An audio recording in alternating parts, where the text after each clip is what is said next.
Hi, Marion. So great to be here with you. It's just the best. How are you? I'm so great. I mean, this is like my dream chatting with you. I feel the same way.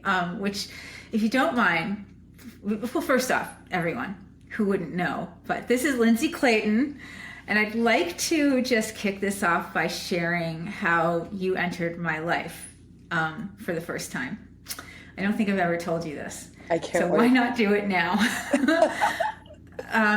Yeah, it was in out east in the Hamptons, and you were teaching at Barry's, and I think I was being kind of pissy because Joey wasn't around, and at the time that was like the only class I took, and he was traveling or working or something, but so I just went and took this random Lindsay person, and I walk in, and I'm like, okay, we'll see, and within literally 45 seconds, I was like, where has this woman been all my life?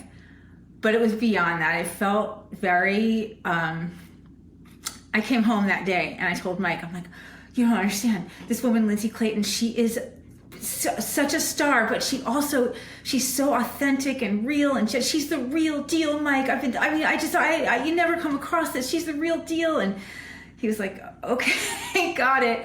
But I then proceeded to follow you around all summer, and I would drive, for people who aren't from here, I would drive from Amagansett to Southampton, which in the summer is like, a pretty good commitment. Yes. But, you then came up to me one day in Southampton, and you were like, I recognize you.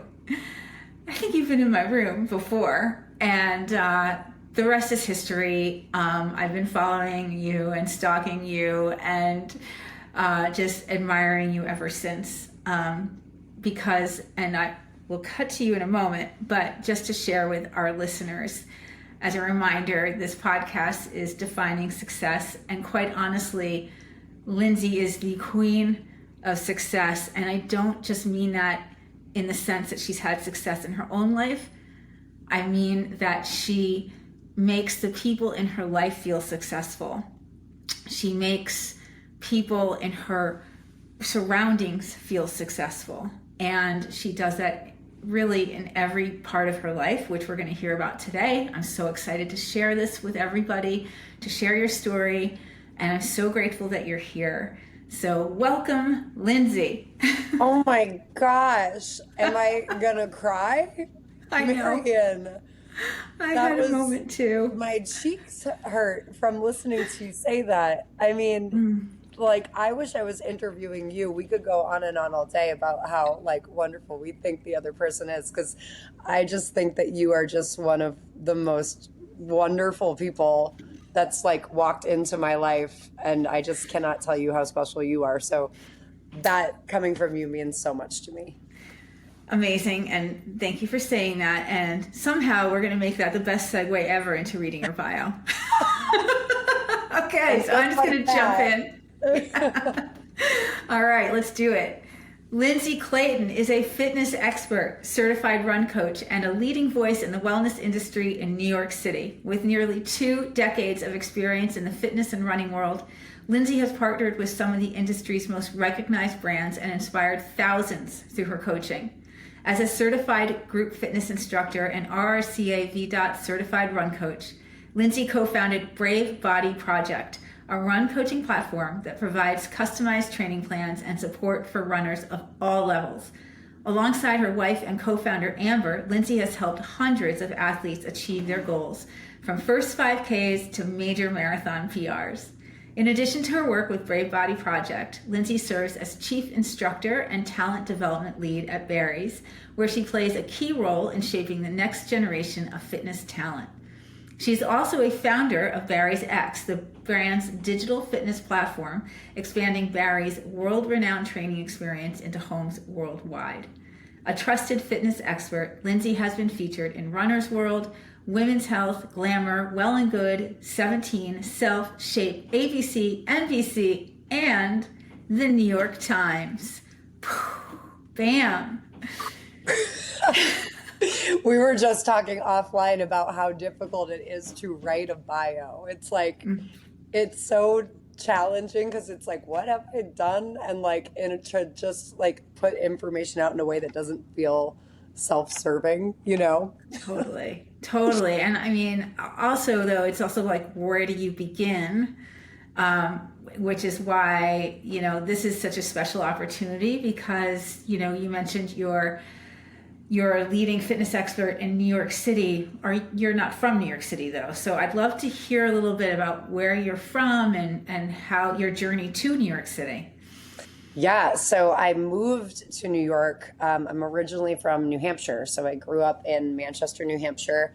I'm an only child from a wonderful, loving, big extended family, and I grew up doing theater and dance, and I fell in love with dance and started dancing professionally at a young age. Decided that that was going to be my guiding star, my North Star. And I said, I got to move to New York City. I'm going to be on Broadway.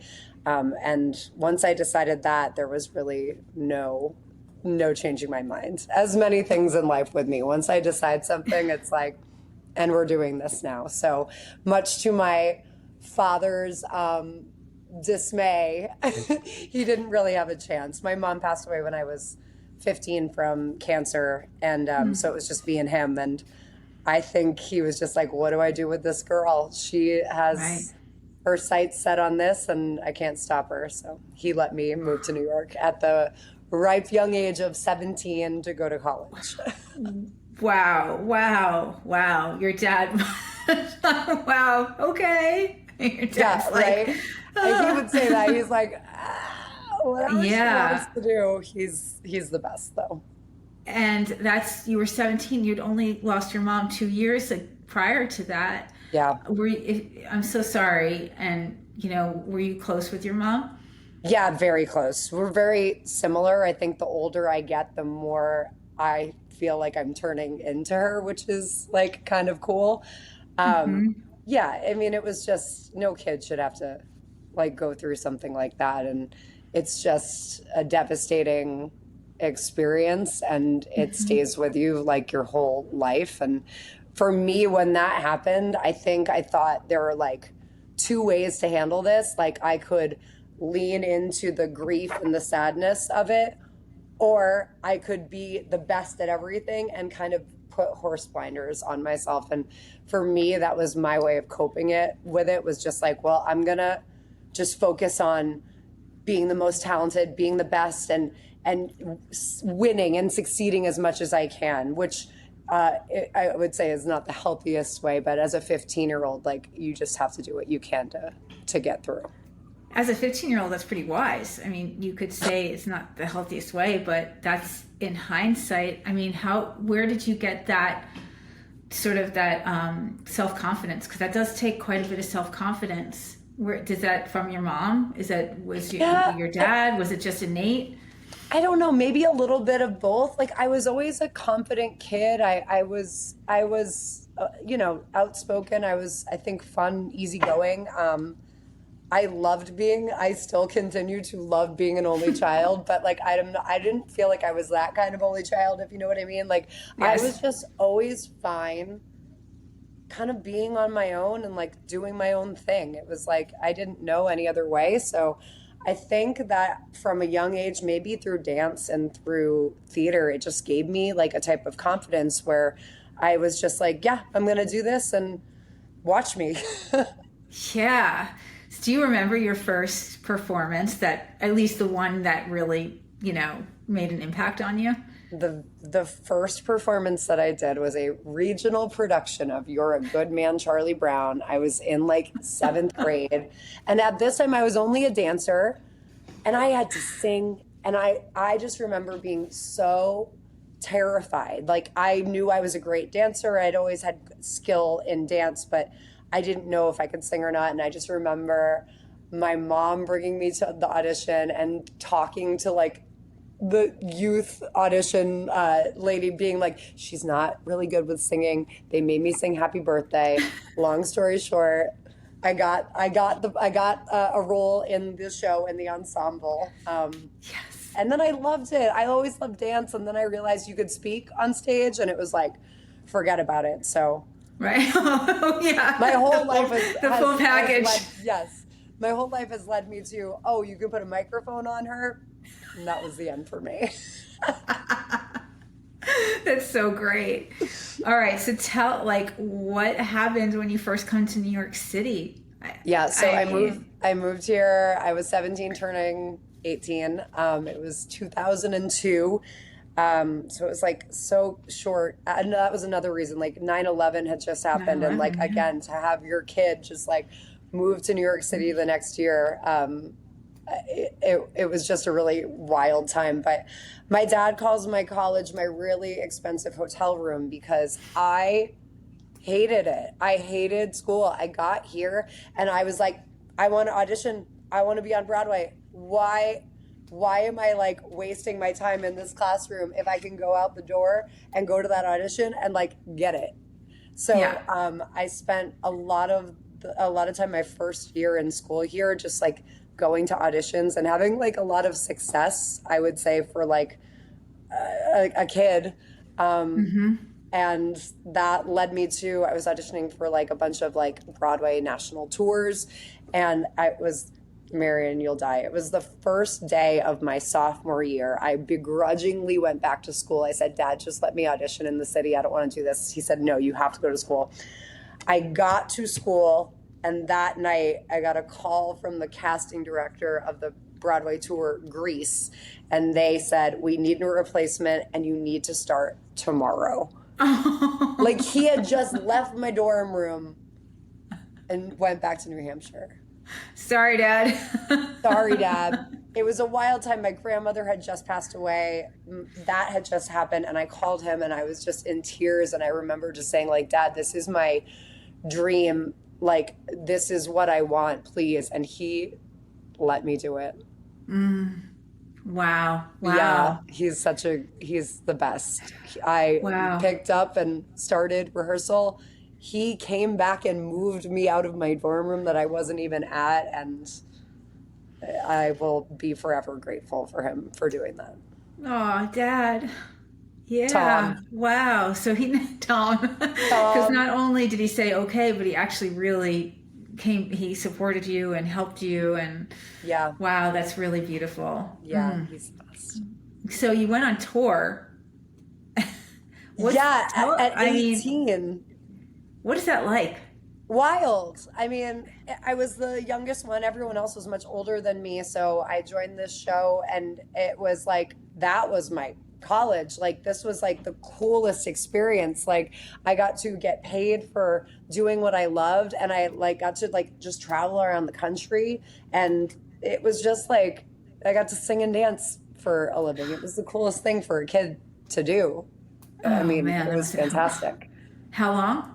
I did that show for a year, but that led to, I came back and auditioned and I did a couple more tours. So I spent 8 years total, almost in a row on tour. I mean, forgive me because I just am not well versed in the world of Broadway productions, but in my mind, you know, I've always imagined it's impossible to get roles. It's grueling. The audition process is a nightmare. You were employed for 8 years touring? Yeah, it was kind of That's crazy. incredible. It was very cool. I did Greece for a few years. I did a couple other tours. I did a show called My One and Only, another show called Gentlemen Prefer Blondes, and then the last show I did was the Broadway show Hairspray. I did that on tour for 4 years, and I ended up as like the associate choreographer for that show, and I was in the show as the dance captain, and that was one of the best experiences of my life as well. Wow. So at this point now you're what, 27, 26? Yeah, like early 20s at that point. Okay. So what's happening now? You've done Okay, 8 years of touring. Yeah, so after that, it was like I got back and I was like, I'm kind of sick of being on tour. I've been to every state except for Hawaii and Alaska. I've been to Japan. I've been to China. I've been through everywhere in Canada. Like, I really had seen so much of the world, which was so cool. And I wanted to just like stay here and focus on getting on Broadway. Like, it was so fun to tour, but like that was my dream, like to be in New York, to be on Broadway. So I said, I'm going to like just stick to like, gonna say no to things, stay here, and like make that my main focus. Got it. Got it. At the same time, my one of my best friends, Kyle, was working the front desk at this new fitness place. And he's like, you gotta come and try this workout. So he asked me and one of my very good friends named Amber, we were all on the hairspray tour together. He said, come try it. So we went, tried this workout. It was called Barry's Bootcamp at the time. And it was like, you have those moments in life where you just like, it's like you go, you're not the same person after. It was like that. It was like I had never experienced like a world like this. It felt like so cool and fun and different and something I wanted to be part of and like a new way to push myself. So I left that experience being like, I think this might be something that I want to pursue. Wow. Wow. Yeah. Wow. So you really felt that so much of an impact that you felt like you wanted to commit to it more than just, sounds like you were really taken by it. Like I was, this and is I a new think it was direction. like, this was like the early, 2000s, like the 2010s, 11s, where it's like group fitness boom was just happening. If anybody knows about it, Marion, it's you.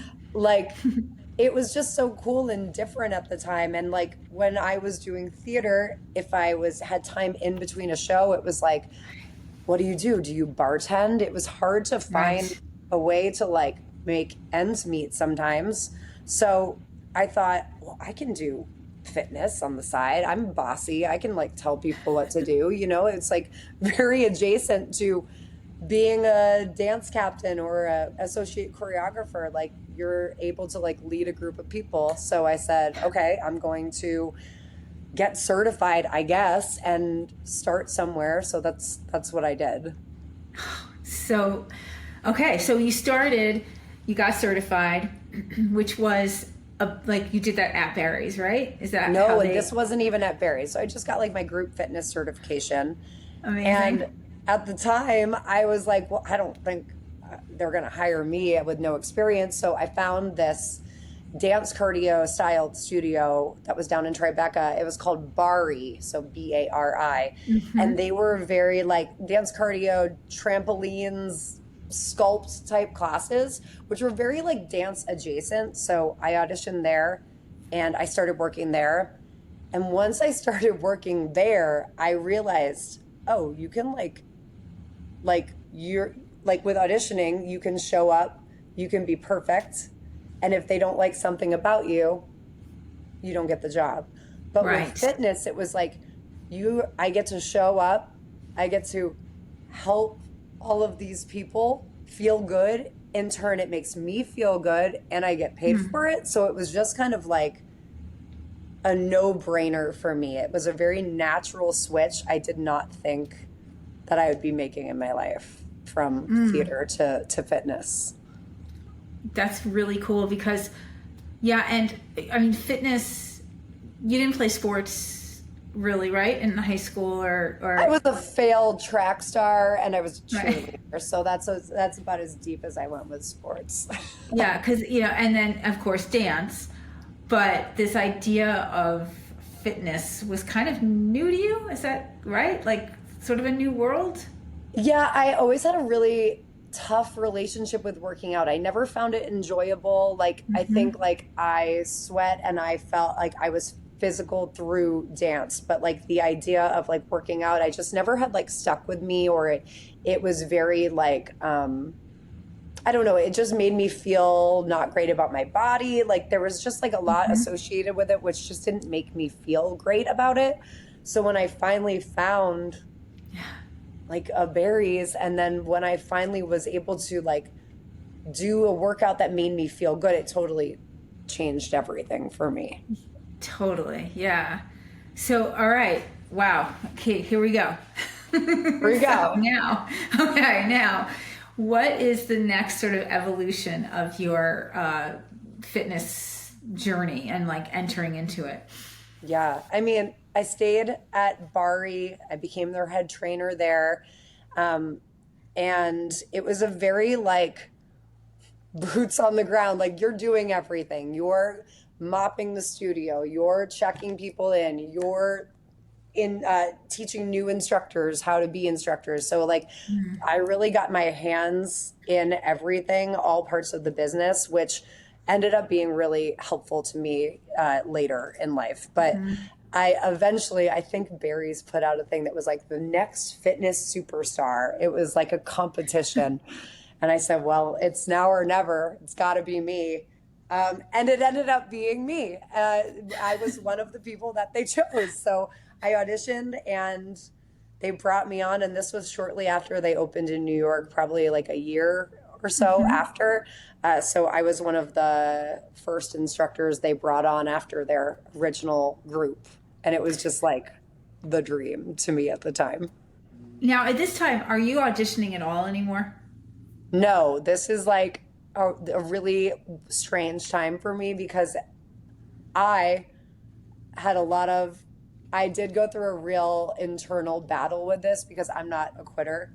So, like, to leave something that I was doing and doing well felt like a cop out for me. And I had to really like fight with some demons with that. Like, my friends were all like, what are you doing? My family was like, what are you doing? You've worked so hard to get here and you're going to throw it away. And I had to really sit with that. And then I just realized like the goals you have in life can change. Like what I thought was going to be like what I wanted shifted.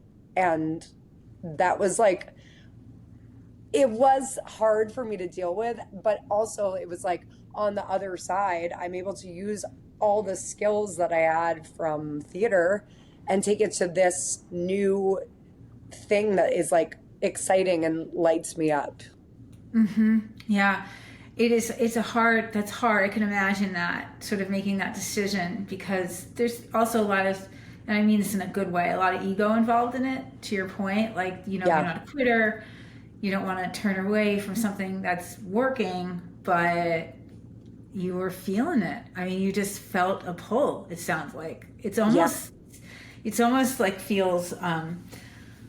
Almost like you can't even explain it. Like it was just you were pulled in this direction. And like I said, it was like I could show up and be perfect at an audition and not get it. And it's like I could show up here, I could help people make a difference, make good money, and it felt like such an obvious choice to me, Yeah, that must have been sort of a really pivotal moment in your life and like a kind of a big grown-up moment too. I don't know, it feels that way to me. Like it really was. And I think it's like I'm a fun-going, easygoing person. I like to have fun, and like I do think that maybe that was me growing up a little bit and being like, okay, I have to think about what I want out of my life and my future, and I love this and I'm sad kind of to let it go, but what is on the other side looks so much brighter for me. Yeah. Now, okay, for just in case there's anybody listening to this who doesn't know Barry's, Barry's is strength and running. Now, at this point in your life, you had said you were a failed, your word, track, whatever team. Track star. Member. Yeah. Failed track star. So the running, was this something that you had, how do you handle that? Because there's a lot of running. I was surely terrible because like running is hard. And like at Barry's, we do interval training. So you're jogging, you're running, you're sprinting, and it's all time based, and it is challenging. And like, it was just something that I had never experienced before. But I think like the dancer, the performer in me was like, well, I'm going to figure this out and I'm going to be perfect.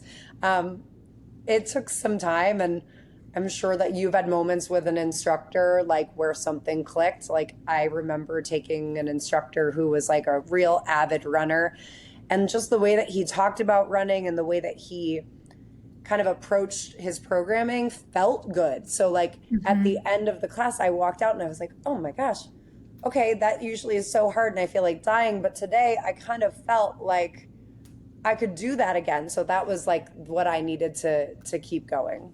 Yeah. And had you started running outdoors yet at this point?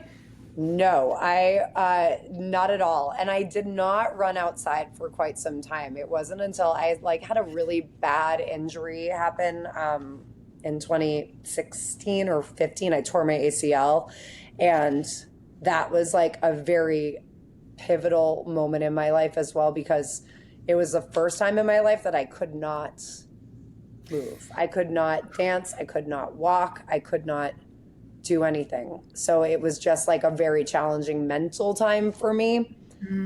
And on the other side of that, when I was finally able to cleared to run and move, it was like it just was like I was so grateful to have a body that could do it that I wanted to use it and celebrate the fact that I could in as many ways as I could. So it was a real flip for me. Okay, I'm sorry. I'm sorry. You tear your ACL, Hmm. and on the other side of that, that's when you start running outside. Yes.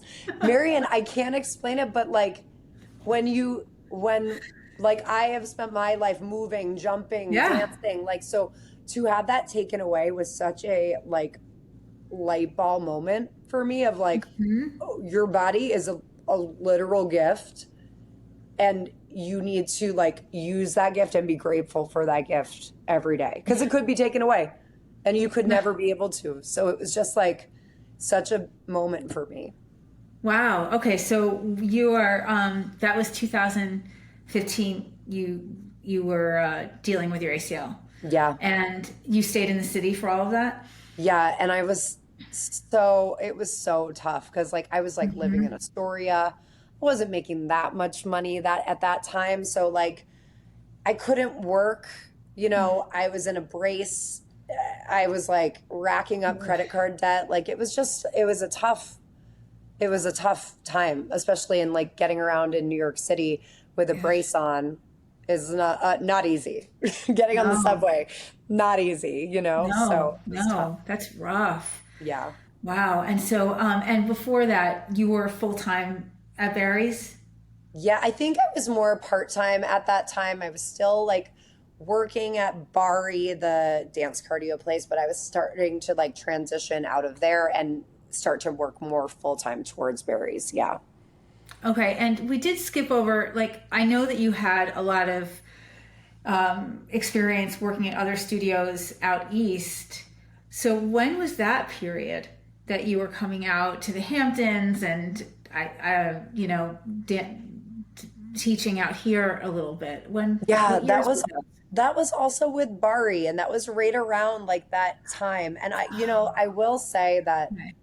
when you're a fitness instructor and you're doing the workout, I Mm-hmm. think it was like my body was probably like a ticking time bomb. Like I was working out so many hours a day, which I would never say is okay to do now, but I was like younger and I was so excited to do it. So Yeah. I think that just the hours and hours of teaching and doing it at 100% was a big factor in what happened with my leg. Yeah, clearly. It's so much wear and tear. Yeah, So much, yeah, and especially as you know, with your background in performing too, people I don't think people realize this, but as an instructor, you're performing, so you're actually putting in more than it seems, right? So your yes, impact is more intense than if you're just taking the class. So I yeah. can only imagine. All right, so now wow. Okay. You come out of the ACL. And I want to hear about also your journey with running outdoors because I didn't realize that it came out of your injury, which is Yeah. just really so interesting to me. And I find that so inspiring. How did you start? You just go out and do it or? I was always inspired by and just loved the idea of like people that ran half marathons, people that could just run a marathon. Like to me, that was so like aspirational and it just felt like so far from what I could ever do. Uh, Mm-hmm. and one thing about me is I just like really love to, when I get something in my head, I'm like, I know that this is going to make me better somehow, some way. So I'm just going to do it. So I just started signing up for races and I just said like, okay, I'm just going to do a 5K and then I'm going to do a 10K and I'm going to be terrible at it and I'm going to keep doing it. And that happened with my first half marathon. That happened with my first marathon. It was just kind of like led me to like, I want to keep going. I know I'm bad at this, but there's something about this that makes me a better person or makes me the person that I can see that I want to be. Like Mm-hmm. I always wanted to be the kind of person who just felt like running was a part of their life. And it was just like, oh, I'll just go out for a run. And I Yeah. wasn't. Yeah. So I just kept showing up and putting myself in that position, which Yeah. ultimately led to me where I am now. And which, by the way, is so interesting for me to hear because having been coached by you, brilliantly coached by you, I can hear that in your coaching. Like you bring that to every, at least in my experience, you bring that to every person you work with. It's you first this kind of meeting them where they're at, Yeah. which clearly is what you did for yourself. And that's really interesting to hear. That I also it's like funny. I also relate with this idea of like just wanting to be able to put on your sneakers and go for a run. I used to Yeah. for years. I would be like, why do I need like a room with 50 bikes and like soundproofing in order to get my thrills? Why can't I just put on a Yeah. pair of sneakers?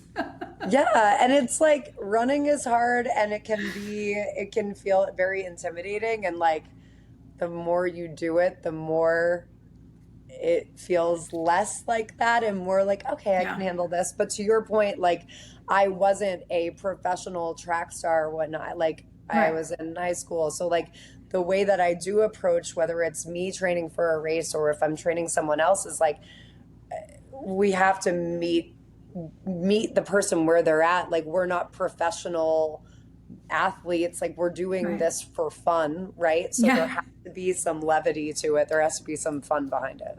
Yeah, totally, totally, which is key. Yeah. And that you said we, which makes me think of Amber. Yeah. So, and were you and Amber together during the ACL when you were recuperating and recovering from that surgery? So I think that Amber and I were friends. We met on tour and we were Mm-hmm. friends. And then we started our fitness journeys kind of separately. She started working at Barry's before me.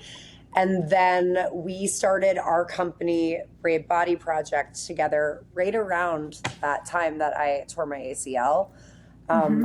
and when we started, we just thought that there was like a gap in the fitness world for like, I don't know, kind of the kind of girls that we were. Like we wanted to work hard and have fun and just bring like I don't know, our side of like what we love about fitness to other people.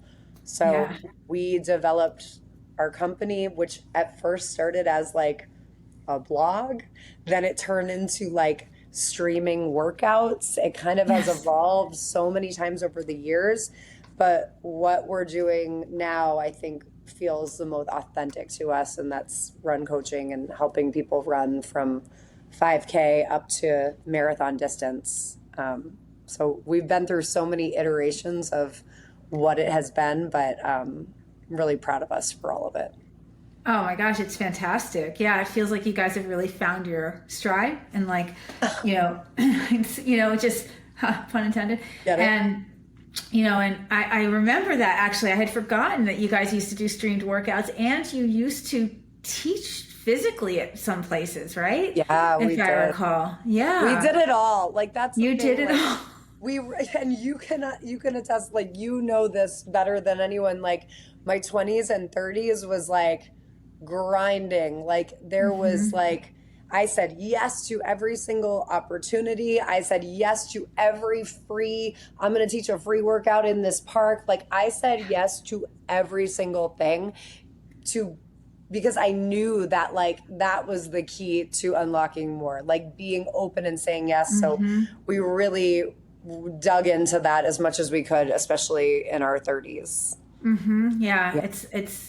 and it's so cool. What I find so impressive is that you guys have just kept it going throughout everything. Even though I get it, you're trying different things and whatnot, but you kept going. You keep Yeah. going. You keep going, and it was so fun watching you celebrate everyone at the recent marathon because it's just, I know, hey, I was lucky enough. I ran that half and I was lucky enough to see you guys cheering. And it's just, you're really an incredible team, the two I of you. mean, it's the best day to be a New Yorker. It's the best day, period. Like, you get to see a bunch of like humans come together and like do something hard. And there's just like, especially in like the times that we're in right now, to see that like humanity is just really, it's like, it just makes for the best day.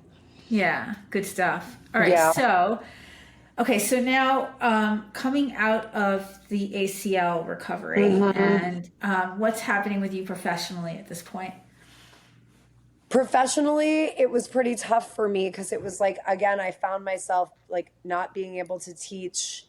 And that also kind of made me realize, like, wow, like, my body is like my career. You know what I mean? Like, if I can't use my body, like, I can't teach. So I think us developing Great Body Project was like also really important at that time to be able to have another outlet that wasn't just an in studio Right. group fitness situation. Yeah. Totally. Yeah. So how long did that period last for? Of like having trouble, like not being able to teach, like almost a Yeah. year. It was Wow. so tough. And with berries, I've been with berries for 14 years now, and I've definitely had like my highs and lows with the company, and I've seen it grow from like a small, and you have too, so from a small mom and pop to this like global brand. So I'm so happy with where I am now, but there was definitely like times where I didn't know if I was getting the if I was being valued like I wanted to be. So that's why at that time in my life I was always kind of investing in as much as I could, just not trying to put all my eggs in one basket. Right. Yeah. Right. But what's so impressive about you, Lindsay, is that you kept going, Yeah. right? Like you knew, okay, I need to just sort of like make sure I've got some other stuff going on just in case, but I'm not going to give up. Yeah. You are true to you're not a quitter. You are not a quitter. And you There's pushed a through. resilience.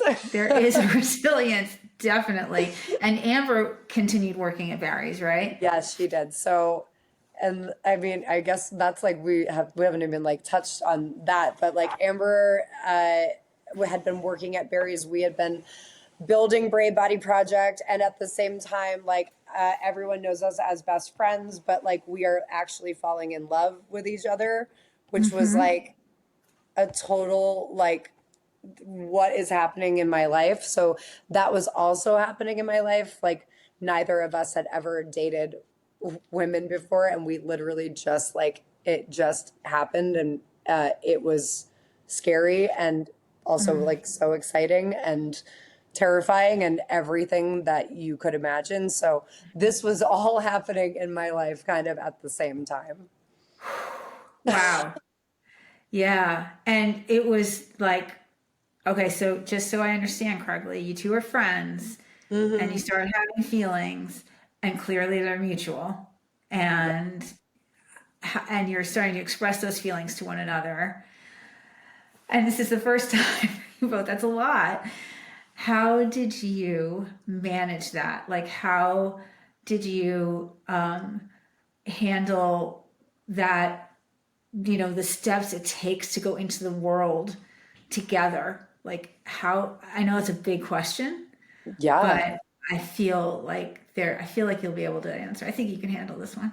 Yeah, I Um, mean, how did we handle it? Like, not well at first because we were like, what are we doing? Like, what are we doing?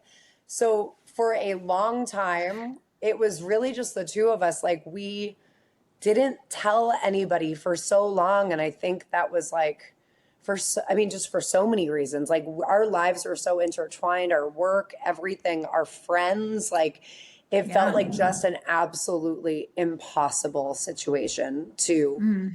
to even to even start to tell somebody. I- So for so long, it was like we were just in a relationship and we were just in secret, not telling anybody. And it was honestly actually incredible because it was like we were on our yeah. own little island. Like we had everything we needed, so we didn't need other people.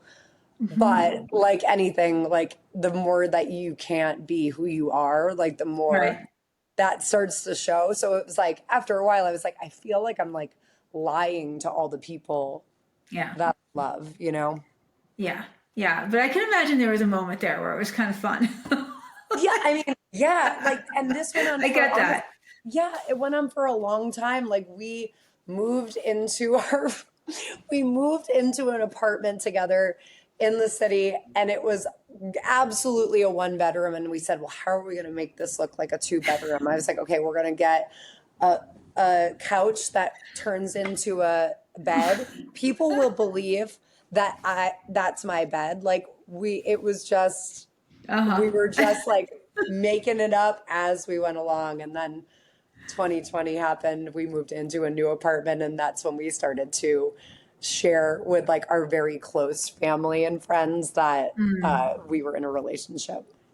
And how was your dad with that? He was great. It was amazing. Like maybe it Mm. was me because I was like, "You're gonna love her," or else, because that's how I am. Um, but he was so supportive, and honestly, like I think he said like, I'm so happy I have another daughter. Like it was just like classic Tom Clayton, classic like my dad just being supportive no matter what I decide to do with my life. Yeah, that's Yeah, awesome. yeah. And was there any, obviously you were, because you're you felt, oh, you knew he was going to be okay with it. And you felt comfortable with that. Once let everybody know, how did that feel for you two? It was like equal parts terrifying, and even with the people that you love, and equal Mm-hmm. parts like so freeing. Like, but Mm-hmm. I will say, like, we told our best friend Kyle first, and he was so like perfect. He was like, great, and I love you. And it was like the perfect response. We told my cousin Max, who's like my best friend, and my other cousin Missy, who's like my best friend. We told Amber's sister. And as we started telling people, we were like, wow, this is really exhausting to have to see in real time how people are responding, whether it's good or bad. Yeah, So we kind of yeah, said, okay, maybe we're going to text people. Maybe we're going to do it this way today, until we kind of let everybody right. know. Amber comes from a very religious family, so it was really, really challenging for her to tell her parents. But I will say Mm-hmm. that they have come so far and have been so incredible. So that's a big win. That's beautiful. Yeah, that's beautiful. That's great. And really special that, it just took a little time. Little time, sounds like. Yeah. And now everybody's okay. And that's really fantastic. Yeah. And when did you guys get married? Well, so we told all of our close family, all of our close friends, but like the general public, I would say, didn't know. And we said, well, we've come this far. So once we decided that we were going to get married, we said we were just going to keep it like a small little, like 20-person wedding that we did here in New York, at this beautiful restaurant downtown, on Elizabeth Street called Peasant. Um, Mm-hmm. and after we got married, I said, well, I guess we should just like post something on Instagram, like a cute little video. And then we like broke the internet by doing, but it was like so classically us. Like Also, surprise, we're married. Yeah. It just was our way of doing it, and I don't think I would change a single thing. Yeah. Oh, it's so great. And to be honest with you, I always assumed that you guys that you two were together. So You are part of one camp. Like some people are like, I really just thought you guys were best friends. And the thing is, like, we are so good at being all of those things. Like, she is my best friend. She is my right. business partner. She is the love of my life. She's all these things, and we had always been good at, I think maybe at the time, compartmentalizing, but that just really is how we kind of operate. Yeah. Well, congratulations. Thank you so um, much. I okay. So you mentioned the internet and how you broke the internet, and this is something that I've been really curious to ask you about. You are masterful at creating content, and you know, you're so entertaining and obviously very natural on camera. But like, when did you start getting to be so good at the whole, like at being an influencer, quite honestly? Because a lot of people have big followings. It's not about, I just want to be clear. It's not just that you have a big following. It's like you are really good at it and freaking devoted.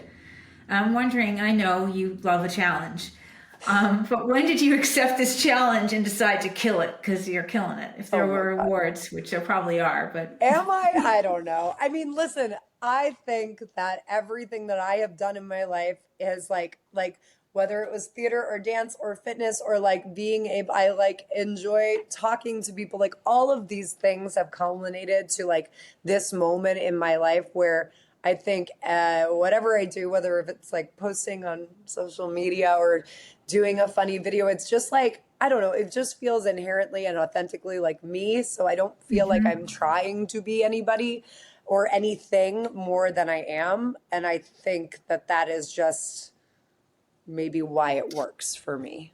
yeah, that's the key. That's the key because Yeah. you're just being you Yeah. and you happen to like performing. And so, but even when you're performing, you're authentically being you. Yeah. So it really works. And it's so impressive. Is it as I know Amber is as well active on social media, but I feel like, are you a little more the driving force there for the two of you with that? Yeah, I would say that she's fantastic at social media and she's so funny, but I think she hates it also. So it's like Right. if I have the idea, then she can produce it. Yeah. Yeah, exactly. Yeah. Yeah. Again, something else that the two of you are really great at. Um, you know, showing your coat collection and all. Um, Marion, just because I like fashion, for everyone listening, my wife, we live in a one bedroom in the East Village. It doesn't have a lot of room, but it has enough room where I feel like as I should have as many fall cute coats as I want. So we did build a second closet so I could like put them in. yes, that's, I can't believe it. It's pretty incredible. When you wear And fitness clothes all day and you're always in spandex, it's nice to have something nice outside of absolutely. that. Absolutely. And actually, speaking of your apartment, so many of us know your apartment so well from COVID. Yes, And oh my gosh, all the filming that you guys had to do in there. yeah, that And was such a okay, wild time. yeah, which also brings us to Barry's ex, Mhm. which was, of course, inspired by digital fitness and COVID and all of that. What's your involvement there, and how is that experience? And yeah, tell us about Uh, that. well, 2020 was wild. Like we were here in the city and everything was shut down, and it was like, what? How are we gonna make berries work? So at the time, we just started doing workouts on Zoom. So we let like the entire world into our one bedroom apartment that people did not know was a one bedroom apartment at the time Yeah, because people thought we were still just like friends. So right. that was like an additional layer of like Amber's teaching at 6 a.m. out here in the living room. I'm hiding in the bedroom. But that was the start of Berries at Home. And it was honestly like, as much as everyone needed like an outlet or a place to work out, like we as instructors needed that too, Yeah. like that connection that we didn't have. So we ended up teaching a million classes in our living room, and I felt so bad for the girl next door. I was like, sorry, we're going to be yelling at 6 a.m. Yeah. But it was just what we had to do to get by. But that Berries at Home really turned into Barry's toying around with the idea of a digital fitness project, which was then turned into Barry's X. So I was one of the founding instructors for that. We picked 10 instructors that nationally. Two of us were from New York, and the rest were from LA or the Bay Area. And we were going and flying out there and filming every 6 weeks, digital on demand content. And then we eventually started doing live content at our studios in New York. And it's something that we continue to this day. I think with the markets and with everything changing and evolving, I think that people are actually really wanting to be back in studio after so much time away. So now Barry's X is really, I think it's perfect for the person that's like traveling, the person that like can't get to a studio for the day, but we have never ending new content that I help create and produce. And it's a fantastic app, and you of course are incredible on it. And it's so great. Again, like sure there was a moment where it was probably being used more, but these things come in waves, Yeah. as you know. So you just got to kind of just keep going. And so how often are you creating content now? Now we do it. The cadence is more like every other month or something. We'll film like a big block of content. Perfect. Yeah, Yeah. it's a much lighter load than it used to be, but that was such a great experience. I mean, it taught me so much about like how to work in front of a camera and like how to, you're not just yelling at people to work out, like the importance of like having a theme that you can weave in like throughout your workout to like color the experience more. So like all of that on camera time I'm so grateful for. I think it made me a better in-room instructor too. So really happy I Definitely. got to do that. Definitely. I was just talking to somebody this morning about how I'm in doing these conversations, a lot of stuff about COVID comes up because, we're talking about obviously the trajectory of people's lives and their careers. It every time I'm reminded of the things that we did just to keep productive during COVID, just to keep businesses alive. Yeah. And, I mean, I remember you teaching in a tent in Southampton. I remember Barry's for a while in Chelsea. You'd be downstairs and we'd be Yes. upstairs watching you. We did it all. I mean, at one point I was teaching outside with headphones on, like silent disco headphones and a microphone and a mask. I was And a gonna mask. drown. I was like, Yeah. what is, but also just like so grateful at a time where so many people were being furloughed. Like Yes. so grateful to be employed and to have a job. Yeah. Wow. That was crazy, crazy times, crazy solutions, and in hindsight, very inspiring solutions too. It's really Oh, yeah. interesting to see what we all did. Okay, but so now you are now talent lead. Yeah. All right. Tell us about that. Yeah, so, and again, I've been with Barry's for almost 14 years. So to see it grow, like we did not have any of these systems in place. And I think COVID really did change a lot for us too. So now we have an entire talent leadership team. And my role as a talent development lead really is centers around fostering new talent and educating them, like going through training, instructor training with them, but also mentoring our current roster of talent. So it looks a little bit different week to week. Like one week I might be on a train to go lead a new instructor training. The next week I might be leading like some type of event here for our New York instructor team. But it's a rewarding job. It's it's something that I think has like helped me become a better instructor, just being able to like manage talent, understand where everyone's coming from, and help them grow their careers. So it's a new part of my job that I really enjoy. Yeah. I mean, did you ever imagine? No, because I think also managing Yeah.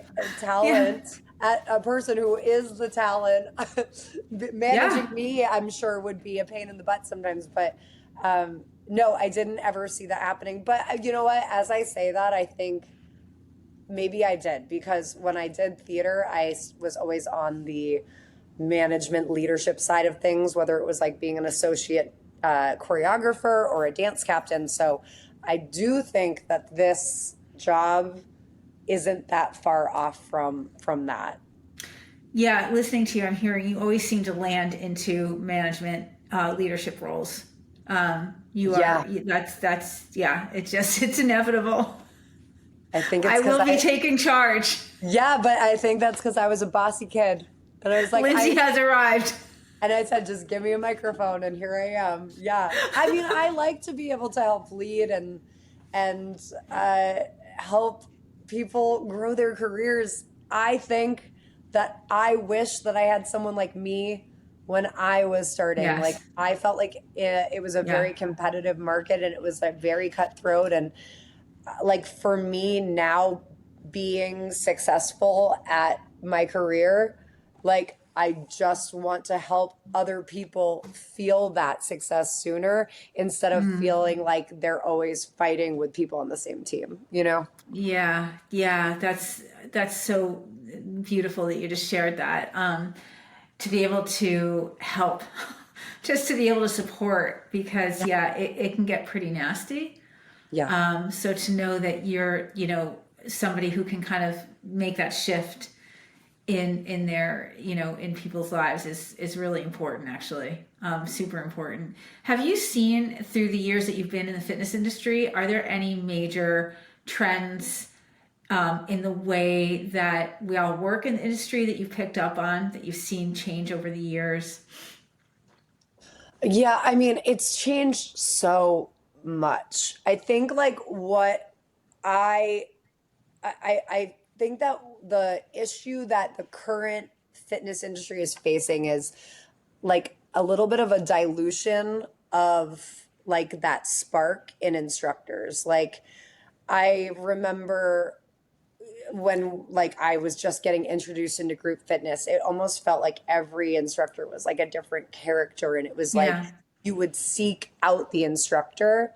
And I think as companies grow and as companies evolve, it's, you need more people to support that. So then the talent can get diluted. So it's like my mission to like, especially with berries and finding talent, like get the people that are going to have an opinion, have a point of view, like people that are educated and also like fun and funny and smart. And like that to me is the difference between like a regular good old fitness class and like one that actually is like you're going to show up for that person. So Mm-hmm. Mm-hmm. that would be on Yeah. like the more negative side, I think, of like where I see the fitness like industry like issues that I see. I don't know if you agree. Yeah. Yeah, it's really interesting, right? Because boutique fitness, which is what Barry's is, it's interesting to me how it first started for the very reasons you're talking about, but it's grown so much that it's just a little bit more challenging to keep Mhm. that caliber, at scale, and to it's funny to see the full circle is what I'm getting at. And so now I do feel it coming back because of people like yourself, who are recognizing that we need it. We can't forget $50, $45. It's a lot of money Yeah. that people are paying. So you want to feel that connection. Yes. And And yes, yeah. it's not Yeah. enough.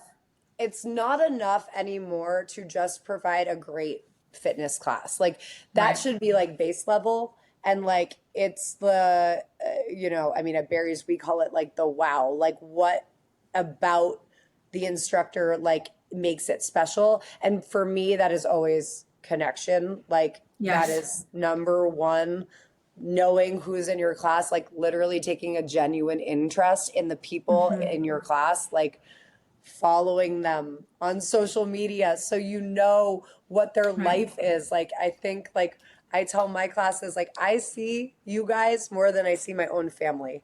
So I should know things of, and I am invested in our relationship together. So I do think that that's like our biggest challenge in the industry is we're losing that type of connection. So I'm really hoping Yeah. that we can continue to go back to that direction. Absolutely, for sure, especially with you in the lead, because you know it's also just, you know, I think not to get too woo woo. Um, I don't know. It's like the third time I've used that term this week. I've never used it before, but I not to get too woo. that I was on NBC News 2 days ago and I said You not to said get it. too I said not to get too woo woo and I was like, "Oh my God, I just said this on the news." But You did. here we are. So not to quote the great Lindsey Clayton, not to get too woo woo, but there is, uh, you know, as you know, because you felt it.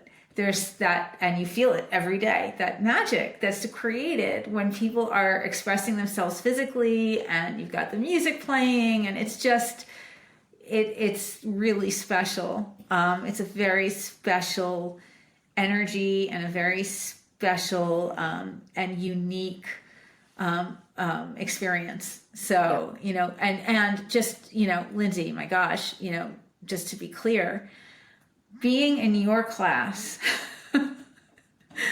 and being in your class it's like being transported to my favorite, like it's like this combination of like a vacation dance party, also though having coffee with my best friend, you know, and that moment, that like, you know, that running moment where you just feel like the world is perfect, right?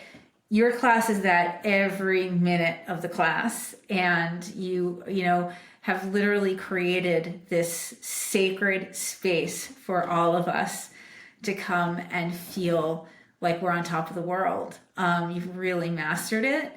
And like Thanks. I said to you the other day, like it's really what's really impressive about you as well. And I think I'm not just doing this to just praise you. There's because I think this is so much a part of what success is in your life, is that you continue to evolve.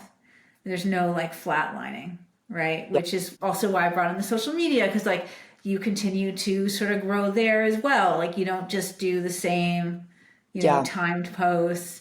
You're constantly growing, and it's really so impressive. But clearly, I think, you know, part of what makes you not only you, but what makes you so successful at what you do. Thanks, Mary. That said, though, I'm curious, like, what are some things that you have up your sleeves? Like, do you have things that you haven't done yet that you want to do? Are there, you know, ideas up there that you might not want to share, but I don't know, just curious. Yeah, you know, this is so interesting because like I spent my 20s and 30s like grinding it out to get to where I am right now and like I'm so grateful for to be where I am. Like I worked so hard to get here.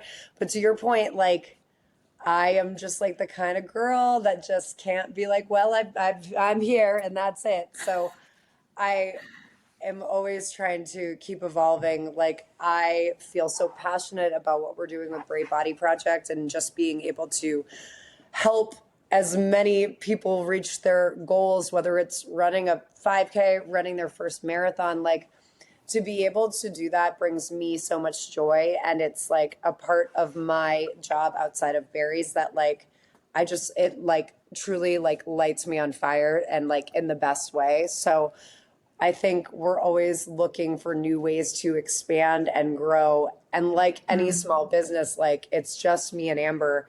So it's like we want to maintain the integrity of what we're able to provide, and make sure we're always providing the best quality, whether it's like the program that you're getting or the time that you're getting with us. And now it's just trying to figure out how to scale that so we can give that to more people. So that's always something that's in the back of my mind. Yes, And I then, love yeah, that. I mean, I listen, I am always looking to grow and expand. And to your point, like I still get nervous before I teach. And I think that's good because it means that I care. Like, I don't ever want to get to a point where I'm just like, whatever about it. Like, Right. I still put so much into everything I do, whether I'm instructing, whether it's through Bay Body Project, through everything, just because like I do care and like I love this, I love this industry and I want to put my best foot forward always. Yeah. Yeah. Do you miss Broadway productions and stage work like that at all? And do you miss dancing? I get asked that question a lot, and the answer to that is I don't miss performing. I think I would like to dance again sometime soon, just for the joy of dancing. But I have to say, I have a pair of dance shoes that Amber got me for two Christmases ago that are just, they're sitting right in the closet next to the coats. And I just haven't pulled them out yet because there definitely is like uh, it would be interesting to start dancing again because when I was a dancer, it was for, it was very based in like ego. So I was ambitious. I was going to come out on top. So to dance for joy and just to dance again versus I'm going to get this job, Right. it is going to be a different experience. It's one that Yeah. I'm going to dance again when the time is right. It just hasn't happened yet. Ooh. Ooh, I can't wait for that journey. Yeah. But do I enjoy seeing shows? Like I love theater and I always will love theater. Like my cousin Max is a Broadway star. He's done like 10 Broadway shows. He lives in New York. I get to go see his shows and like that brings me so much joy. So do I want to be on stage anymore? No, because I have my own little stage and I'm like Right. loving my own stage, you know? Yeah, yeah, Yeah. yeah. Good stuff. But it's so cool. I love that you're thinking about just doing it one day, just to do it, just to get back into It dancing. was such Just, a big part of my life. And I yeah. think that when fitness happened, I obviously just kind of like switched gears. But Hmm. now, I'm 41 and like I'm thinking like that was such a big part of my life. What would it feel like to bring it back into my life in this like new version of me? Yeah, so good. Wow, Lindsay, what a life. What a What a life! life. Oh my gosh, this is just like the best. I am so grateful to you for sharing all of this. You've been through a lot. You've been through a lot. You've accomplished so much. I mean, to think about you at 17 years old, just like knowing that you needed to get to New York and knowing at 17 what you wanted to do with your life and then using the Lindsay that Lindsay way of just telling your dad, this is what I'm doing. Yeah. And he's like, okay.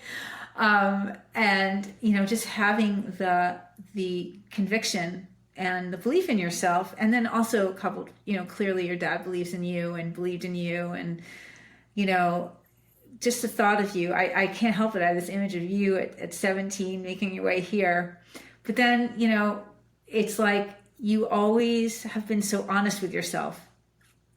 I Yeah. think that's what's really a big sort of like theme I'm hearing here is, you've always listened to yourself and you've honored yourself and you've always, said, you've kind of like really been thoughtful, even though you seem like, I'm just gonna go, and you're a person who goes and does things.